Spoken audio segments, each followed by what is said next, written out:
Prenons nos lampes prêtes, chrétiens, préparons-nous. Pour l'heure où les trompettes annonceront l'époux. Amis de la communauté d'études quotidiennes de la Bible, bonjour, bonsoir. C'est avec beaucoup de plaisir que nous vous retrouvons dans le cadre de notre rendez-vous quotidien d'études de la parole de Dieu.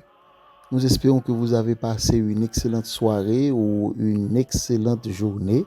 À présent, nous vous souhaitons la plus cordiale des bienvenues à l'étude du jour.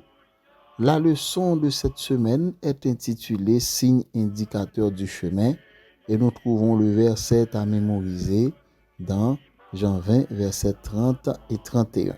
Jésus a fait encore en présence de ses disciples beaucoup d'autres miracles qui ne sont pas écrits dans ce livre.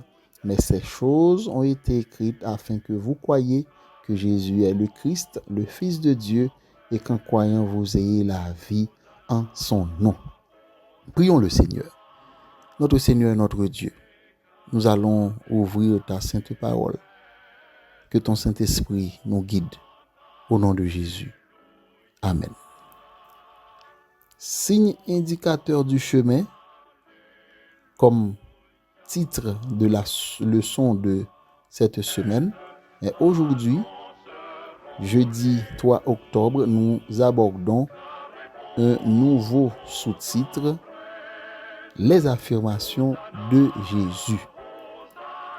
Jean prend 9 versets pour décrire le miracle de Jésus, miracle réalisé près de la piscine de Bethesda. Mais il considère 40 versets pour décrire, pour asseoir l'identité de Jésus. Aujourd'hui, notre leçon va tourner autour des 49 versets que nous trouvons dans Jean 5, les versets 16 à 47. Que doit-on retenir de ce passage, de ces passages trouvés dans Jean 5, les versets 16 à 47? Ce passage est crucial pour comprendre l'identité de Jésus et la manière dont il se révèle à travers ses actions et ses paroles. Ce récit commence avec la guérison miraculeuse de l'homme près de la piscine de Bethesda. Un homme malade depuis 38 ans, paralysé depuis 38 ans.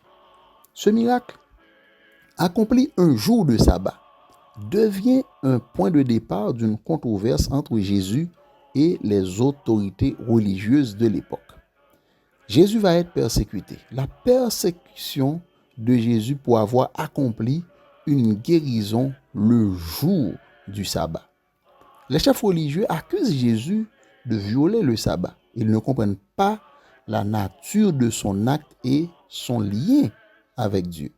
Jésus répond à ces accusations en affirmant que son œuvre le jour du sabbat est conforme à celle de son Père qui continue à soutenir la création même le jour du repos. Son Père, Dieu, le Père, continue à soutenir la création même le jour du repos. Cette déclaration est significative parce qu'elle place Jésus dans une position d'égalité avec Dieu, ce qui provoque encore plus l'indignation des chefs religieux, des dirigeants. Jésus ne viole pas le sabbat, au contraire, il montre que les œuvres de miséricorde et de guérison sont au cœur du sabbat. Dans Jean 5, les versets 19 à 30, Jésus clarifie que son autorité ne vient pas de lui-même, mais de sa relation intime avec Dieu le Père.